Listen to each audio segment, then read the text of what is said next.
everybody, my name is whimreaper and welcome to the 7th version of my World Overhaul save file.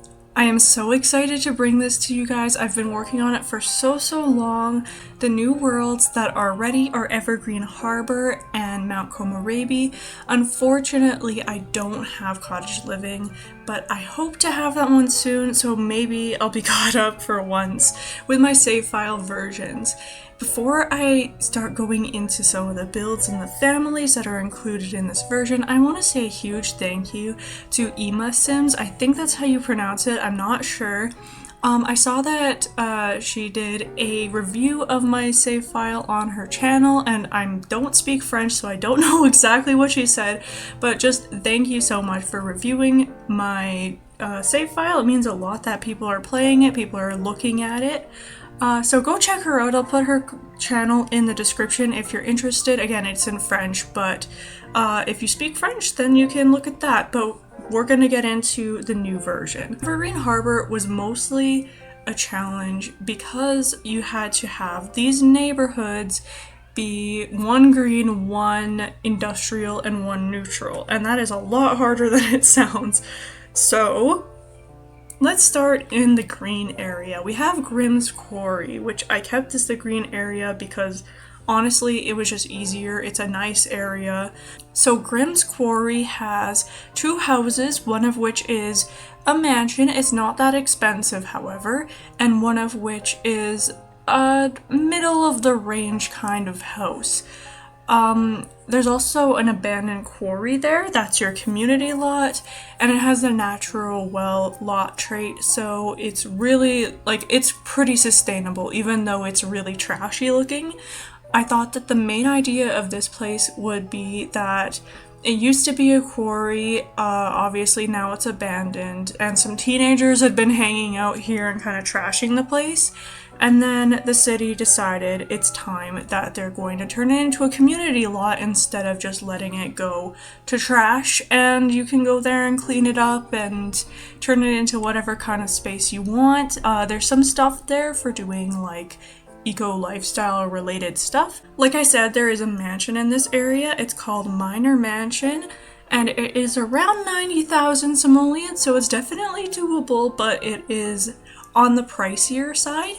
This house is a combination between a very modern extension and a very traditional main house. And the people who have renovated this place or who have staged it have kind of done so in a way where when you go from the left side of the house, it goes from very traditional to more and more modern. So that house also is really good sustainable materials. It's made out of a lot of, I think there's like solar panels on all of the roofs. It's made out of that eco footprint green wallpapers. I think it's one of my favorite houses for the way it turned out. When you walk through it, it's just very satisfying and beautiful.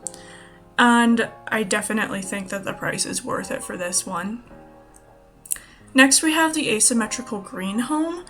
This one was a bit of a weird one. It was a semi-based off of some pictures that I saw, but really I just wanted to create a really good alfresco situation on the top floor. And it was really fun to figure out how this floor plan was going to work out. It was very challenging, but I think it turned out very well. So that's Grimm's Quarry basically all done, except there are some Stone Street apartments as well that you can see here. I will just show you from the map view what they look like because you can basically see everything about them. I didn't think I needed to take screenshots. So with these ones, there's one that's very light green. This one is 15,000 for the furnishings with 500 simoleons of weekly rent. It's not a great deal, but it is very beautiful and airy, and it has, I think, a bedroom and an office. So it's very practical. And then you have Stone Street apartment number 4, which has a little bit more expensive furnishings, the same price for rent. And for this one, it has a child's bedroom, so then you can have more than 2 Sims living here at a time. Moving on to Port Promise, this is an industrial area. Definitely stay true to the theme. The family that lives in this area is called the Crane family, and they're kind of like this entrepreneurial investor family. The father is in an investment and the mother is kind of part of the brains behind the operation, but she doesn't have a formal job. And then they have two daughters. Their daughters' names are Lauren and Amelia, and they are very different from one another. Lauren is very fabrication focused. She wants to really follow in her father's footsteps, but more on the practical side of his job than on the investor side of the jobs. Whereas Amelia is an albino sim, so she has sensitive skin and eyes, so she doesn't like to go outside, but she wants to become a writer. And for now, she has a babysitting job, and she babysits one of the kids from the other household in this world. Their house is actually...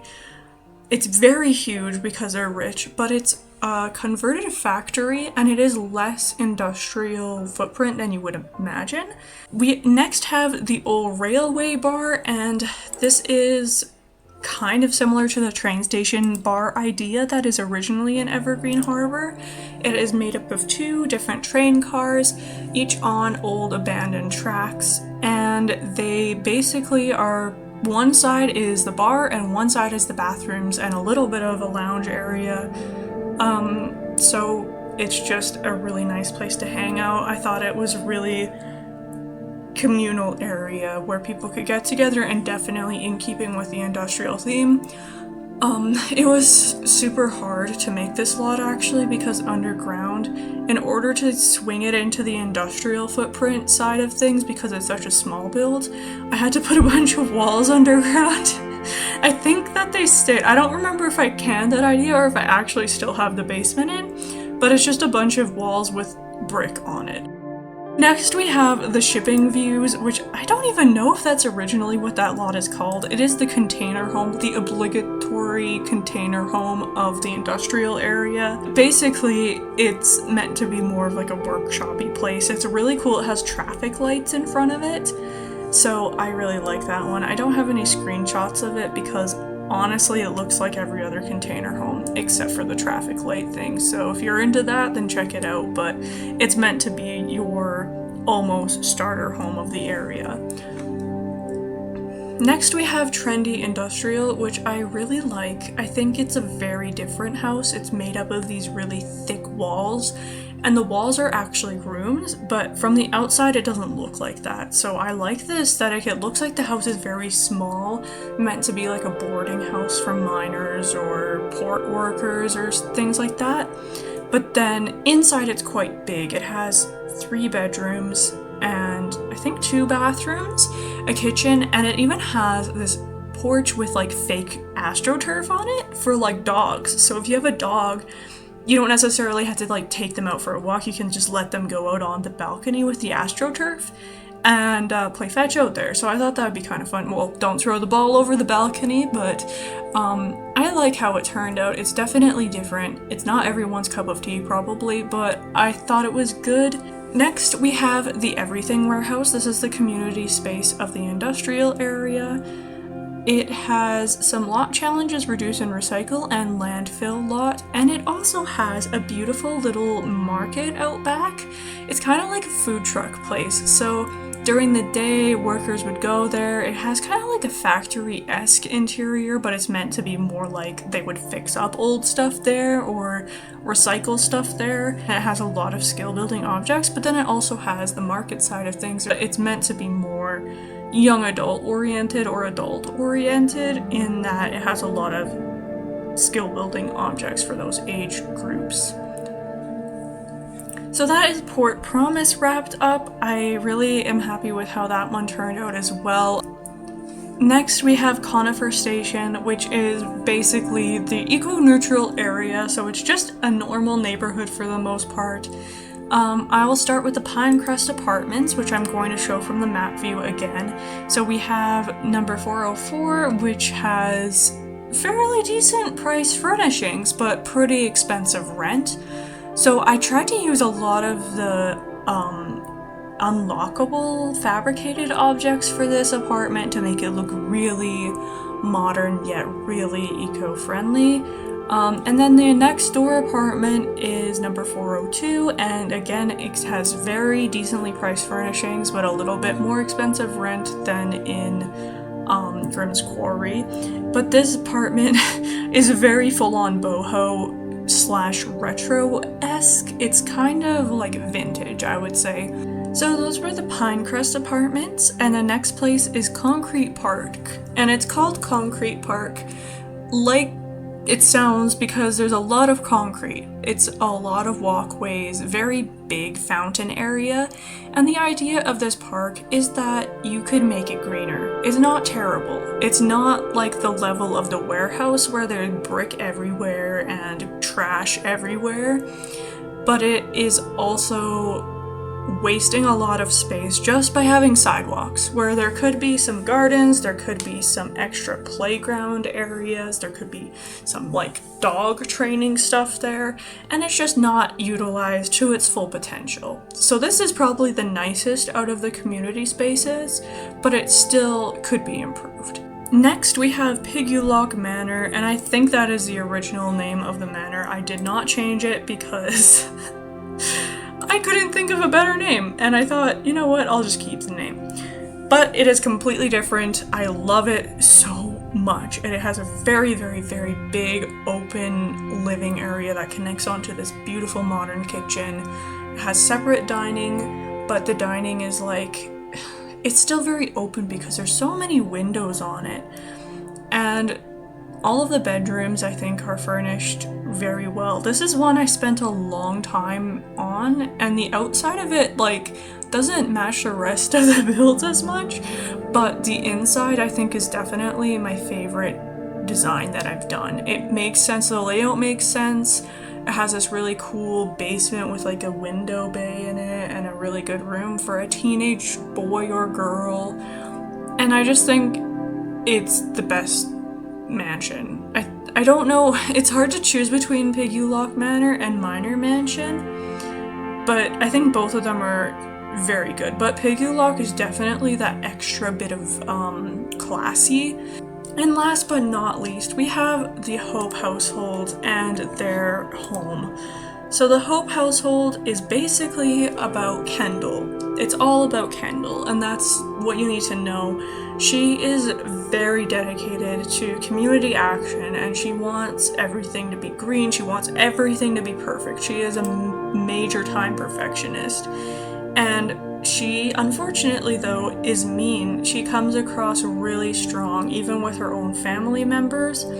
And while she means well a lot of the time, she just acts out. She has a bad relationship with almost everyone she knows, or at least like a neutral relationship with her husband, which, like, you would think it would be stronger because he's very devoted. He knows that she has strong opinions and he's okay with that, but they're trying to work together to find a way to manage this relationship more healthily.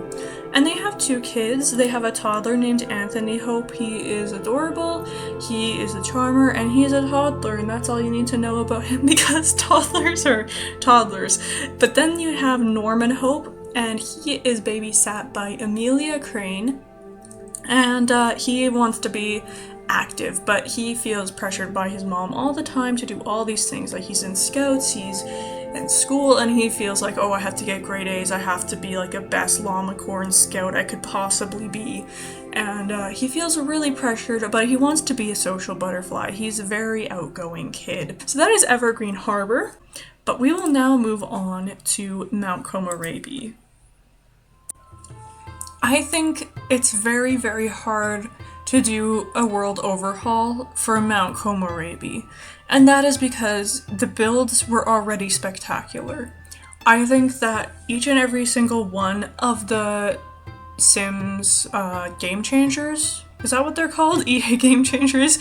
I don't know, who worked on it did phenomenal jobs with the builds. They put so much thought and love into every single one of them, and I'm one person, so please keep that in mind. So I'm gonna start off with Wakaba because That's the more modern area. I feel like this is the area that I really hit it out of the park because I'm very familiar with the modern Japanese build style. I tend to use it even when I'm not building in Mount Komorebi, so this was really fun for me. This was easy and kind of a way to dip my toe in the water without absolutely having a breakdown because I don't know if I'm using a tatami mat correctly. I have been to Japan, doesn't mean that I remember all of the stuff that I learned. So, this is, I think, the best area. So, I'm gonna start off with 243 Wakabamori, and that is because this is the same area that James Turner, formerly known as the Sim Supply, got completely done over by EA. Rest in peace. Because, yeah, it was just an atrocity what they did. So what I kind of tried to do is I did completely rebuild it, but I tried to keep the spirit of his previous build in mind. I tried to use a lot of the same elements, and I rebuilt it in a way I think that he would have maybe done similarly. So that's that one. It's a starter home. Then we have the Watari households. So this household is grandfather, a father, and a daughter. So it's very family oriented, multiple generations, something that's pretty common in Japan. So the thing is, Umehito is a ex-Yakuza boss, so he's a little bit of an mischievous sim, and he is living his best life, kind of, not really, because his wife just passed away, and his estranged son Okabe has come to help out with his daughter Haruhi, and Haruhi is like totally into Umehito's mischievous pranks. Well, she thinks of them that way. She doesn't really know everything about him yet, but she's like, oh yeah, he's kind of neat, he's kind of edgy. But Okabe, unfortunately, is feeling very stressed out because of the situation. He had to move back in with his estranged father to help him out. He is family oriented, so he felt the duty to come and take care of his father, even if they have their differences. And Okabe's wife, unfortunately, left him because they had their disagreements. She isn't in the game. I could put her in the game later if that's something you guys are interested in, but I didn't want to drive the sim count up way too much for this save file. And of course, we have Haruhi. She's chillin'. She's a teen. Well, she's not really chillin'. She has a job. And she goes to school.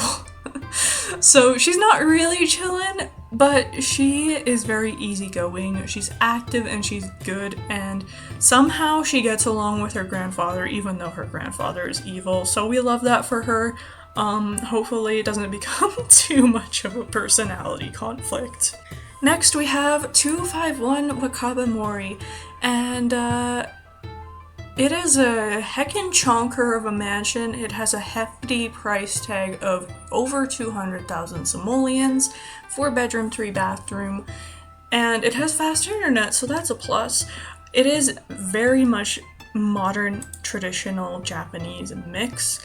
It has some rustic elements to it. It has a giant pool, it has a giant garden, it has a sand garden on the side of it.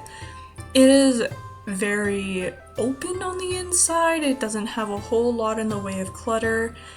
I think it looks really nice. And finally, we have the cafe and ramen shop.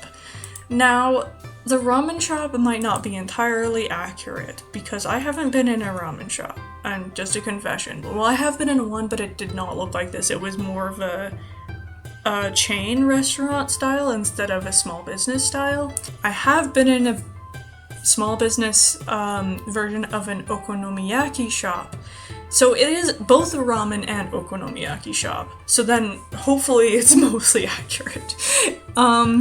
We also do have the cafe next door, which is the Hanako Cafe.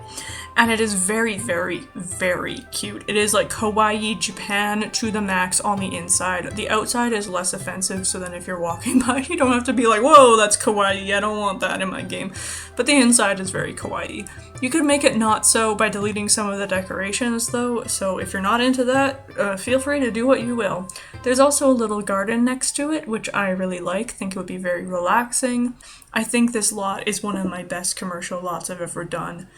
It's very versatile. It has two different styles. So if one side isn't your cup of tea, haha, pun intended, then the other side might be your cup of ramen. We'll go with that. Alright, so next we'll move on to senbamachi. Senbamachi is definitely the more cheap side of traditional Mount Komorebi. So we have two starter homes in this area, which I didn't even do on purpose. I think one of them just ended up being cheaper than I thought it would, and I was like, okay. So we have 641 Hanamigawa, and this one is very squishy. This is definitely that low-class Japan home vibe, where it's more dingy on the inside, it's a little bit more run down, and very squishy. But it also could easily be expanded. So I think that's a good balance. It's very functional as a starter home, but you can definitely easily expand off of it without it looking weird in the future. Next we have 561 Shinrin-yoku, which is a very beautiful starter home actually. It has simple furnishings and I don't think it even has an oven, it just has a hot pot. And it has a very nice backyard pond. I also have a speed build of this one on my channel if you want to check it out in more detail and want to hear me talking about my first impressions of Snowy Escape, although it's quite outdated now, but if you want to hear some of my general opinions on the pack, you can check out that video and you'll see more of this build as well. Next, there is Hanamigawa Koen, which is a park. It has a very nice little pond feature that has a bridge over it. I don't think you can use the bridge, but it looks nice. You can get around it easily even if you can't use that bridge, so it's not a functionality problem. There's chess tables and there's some kids' playground equipment. But in the center of Hanamigawa Koen, there is a beautiful little, I think it's almost a pagoda style building, but I'm not gonna say that because I know it's not entirely, but it's a definitely Japanese inspired gazebo looking building, and inside there's a wedding arch for weddings, as well as a nice little bridal getting ready area. So I don't know what Japanese weddings are really like in detail. We never learned about them in detail. So hopefully that serves well as a Japanese wedding area. The next community lot is called Takai Izakaya. This one is based off of a lot of Ghibli-esque style builds that are very tall and look like they're going to fall over. And I just like that aesthetic. I kind of wanted it to look very wholesome from the outside while on the inside being very much a bar.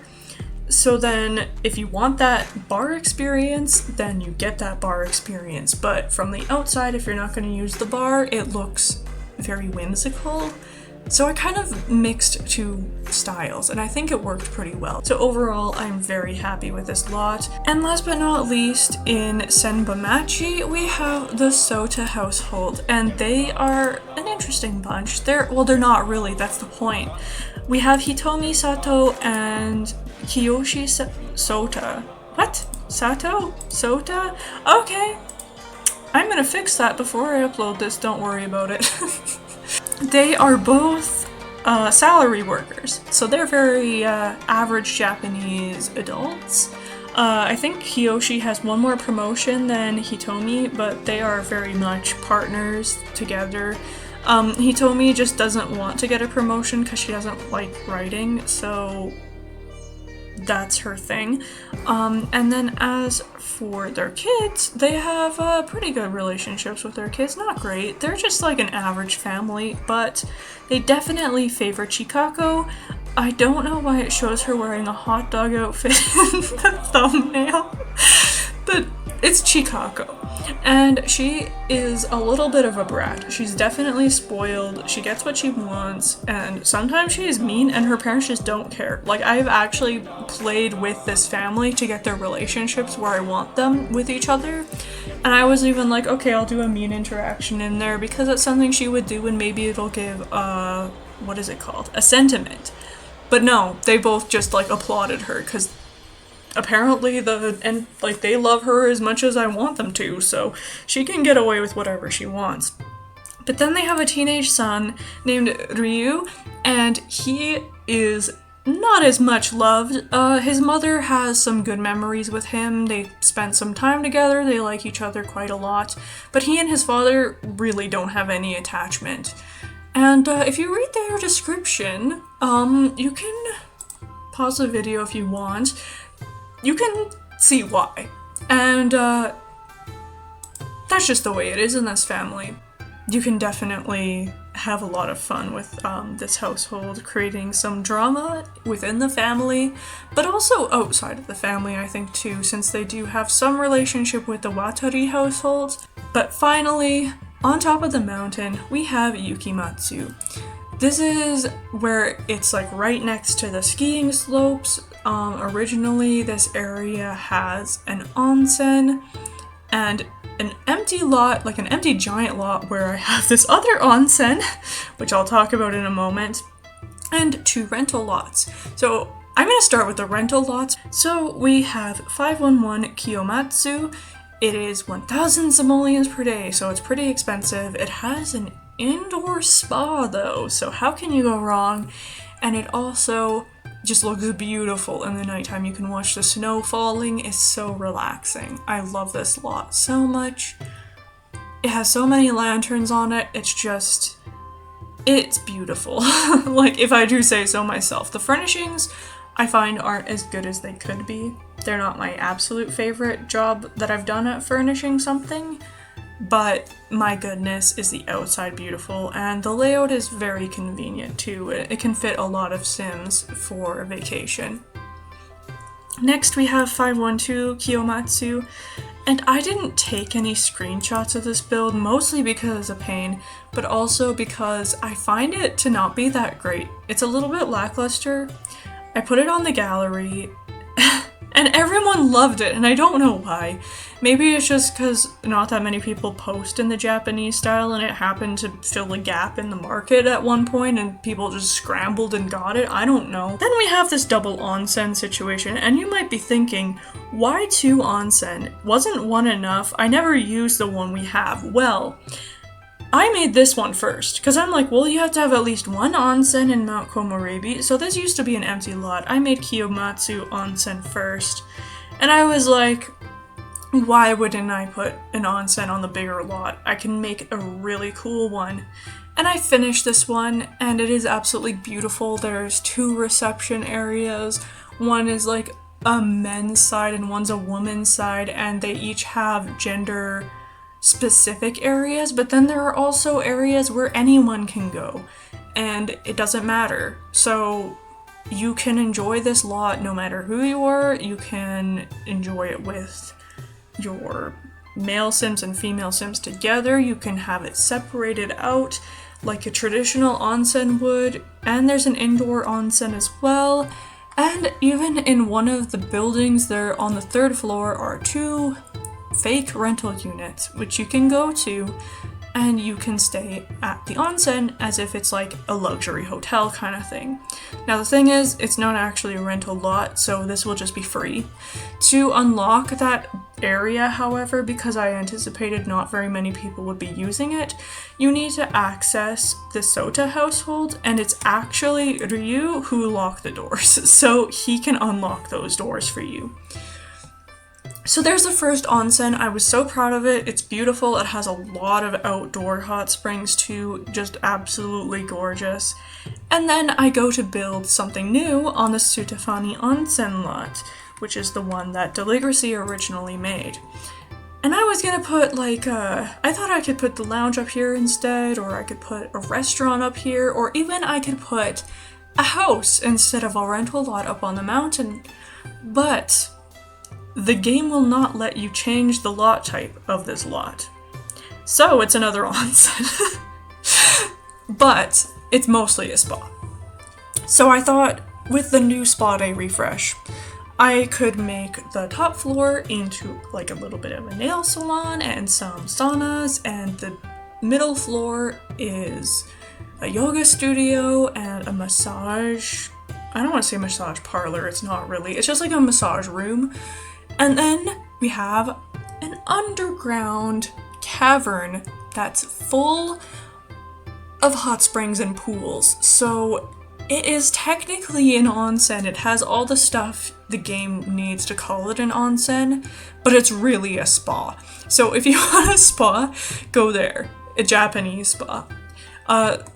Like I said, there's also some spa elements in 511 Kiyomatsu, so you could go there as well. But if you want an actual public lot that is a spa, Sutafani Onsen is where you want to go. And that is basically everything.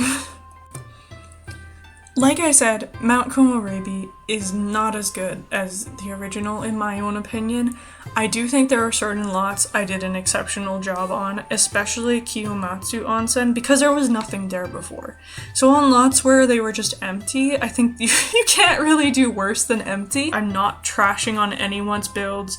I did point out the James Turner problem with his little builds, but it was not meant to be an attack on his efforts at all. I completely understand what happened.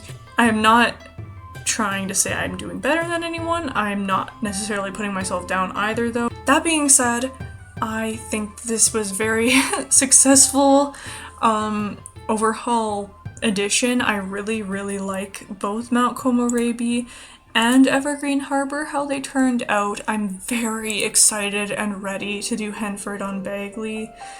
And unfortunately, I cannot anticipate it happening before Christmas. And I'm not saying the release, I'm saying me building. But thank you so much for watching, thank you so much for supporting this channel. Please do subscribe and like if you enjoyed. It really helps me to feel motivated to do more for you guys if I know you're enjoying it and I'm not just doing it for nothing. So thank you again to Ima Sims. I just totally appreciate someone checking out my builds. I don't even know if she said anything good because again it was in French. But even if you were like trashing it, you just gave it a good consideration and I really appreciate that. So thank you again. You can check her channel out in the description. I am gonna go back into the save file after I'm done catching up eventually, and I'm going to improve some of the things I think I could have done better. So I will be updating this still. This is version 7 and it might go on forever and ever, but definitely comment down below. And yeah, with that, have a great day as always, and I hope to see you again soon. Goodbye!